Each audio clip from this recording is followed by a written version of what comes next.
Do we have a question from this mic here? Sure. I just first like to say thank you for coming here. And my name is Puya. So I'm a student drama, and I come from Iran, not Iraq. Iran, the old name Persia. So I come from a religious family. My family are Muslim, but I was born as a Muslim, but I didn't want to born as a Muslim because, so as a family I born, but still I haven't accepted Islam because of some certain points.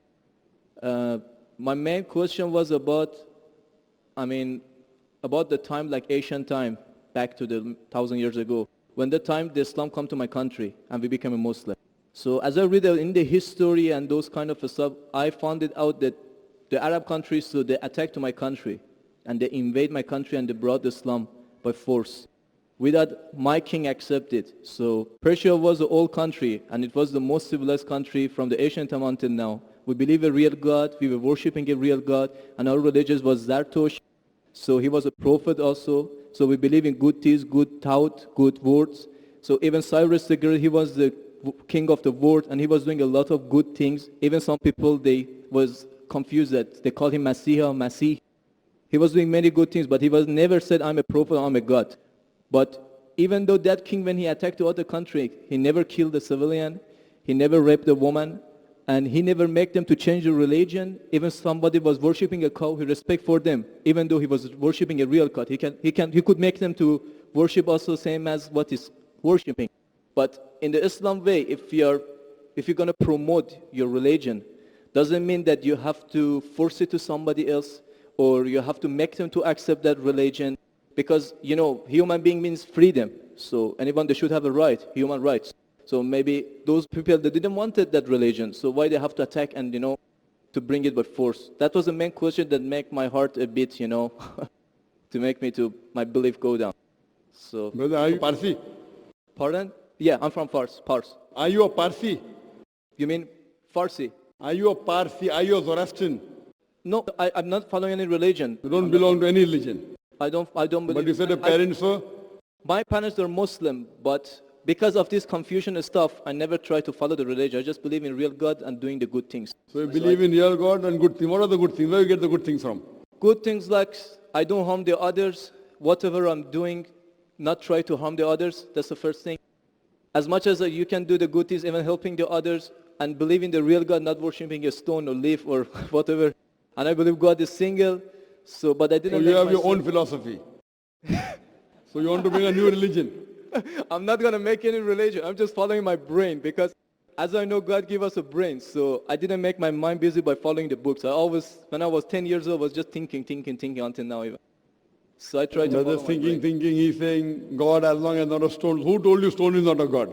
Anyway, I'll answer your basic question. Your basic question is that Muslims came to Persia and they conquered and they forced people to accept Islam. So no one should force at all. I agree with you. Point to be noted is that today the media promotes that Islam was spread by the sword. I am aware that there are certain black sheep in the Muslim community and there are certain Muslim rulers who did wrong things. But as a whole, Islam was never spread by the sword. Islam was never spread by the sword. It's spread by sword. Sword. Sword means force.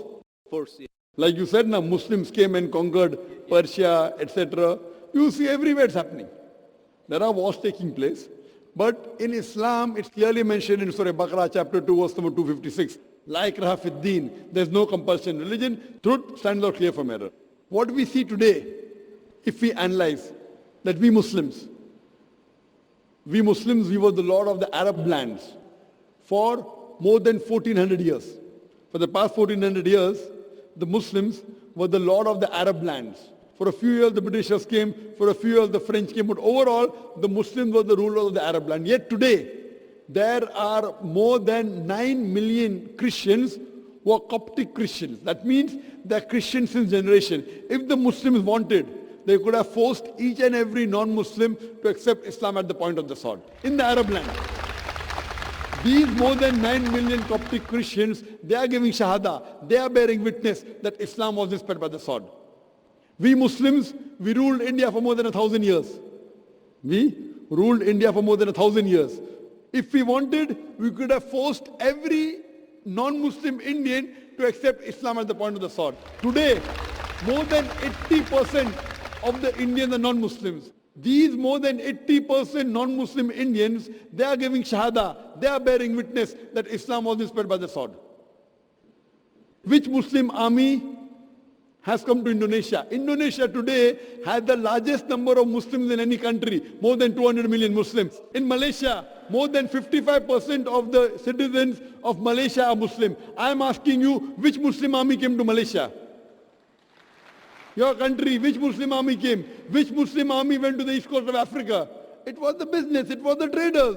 When they came here, people accepted this religion. It is the media hype which talks about Islam was spread by the sword. Yes, there were a few people.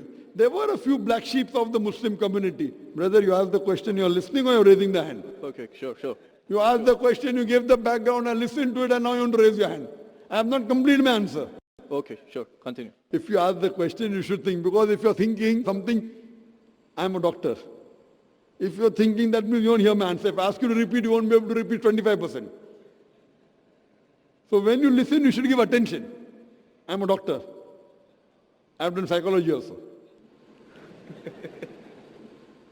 So, this is the media hype. If you read Thomas Carlyle, historian, he writes in his book, Heroes and Hero Worship. He puts number one hero prophet as Prophet Muhammad Sallallahu Alaihi Wasallam. He's a Christian. He says, if every new idea originates in one man's head, it dwells alone in the full world. It will do little good if he takes up a sword and propagates it. You have to first get your sword. He's talking about sword of intellect. There was a survey done in the Plain Truth magazine, a survey in the increase of the major world religions in a span of 50 years. In a span of 50 years, from 1934 to 1984. In a span of 50 years, the increase in the major world religion. It came in Reader Digest, Almanac Yearbook, 1984.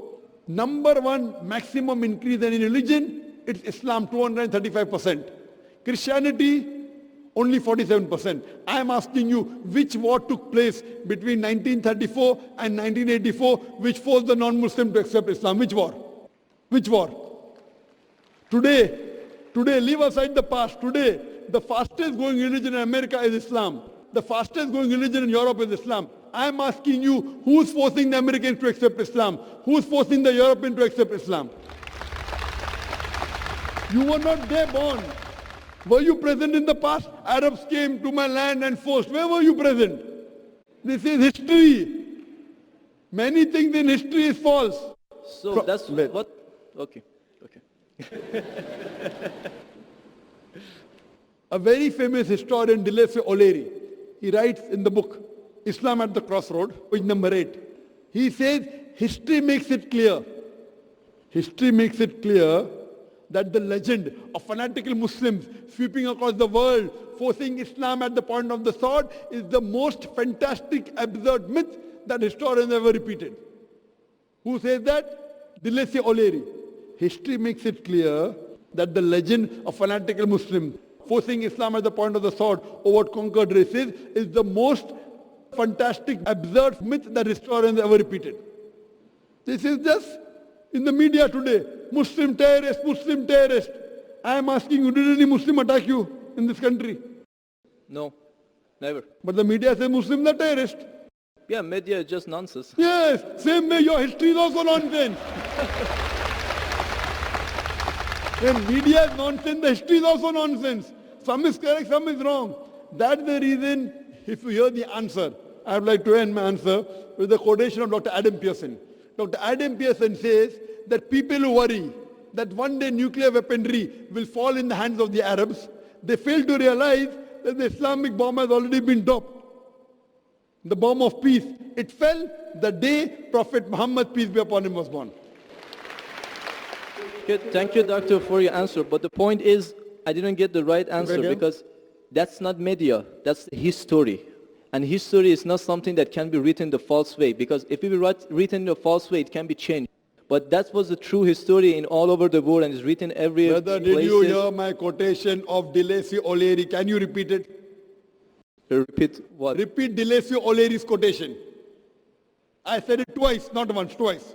Most of my answer was once. I said twice. Now repeat it. Repeatedly 50%. So what's the point of repeating that word? I want to know whether it went into your head or not.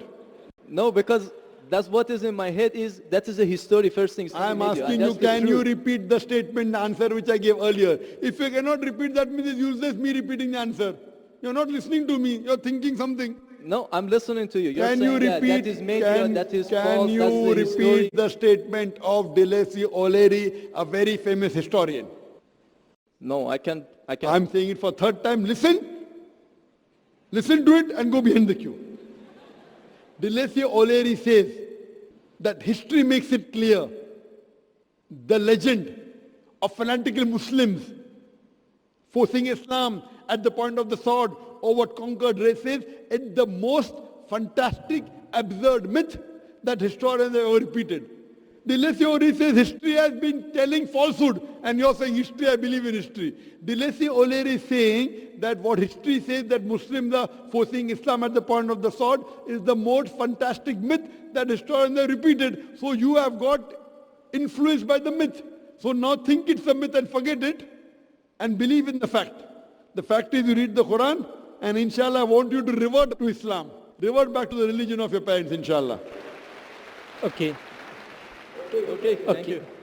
Thank you.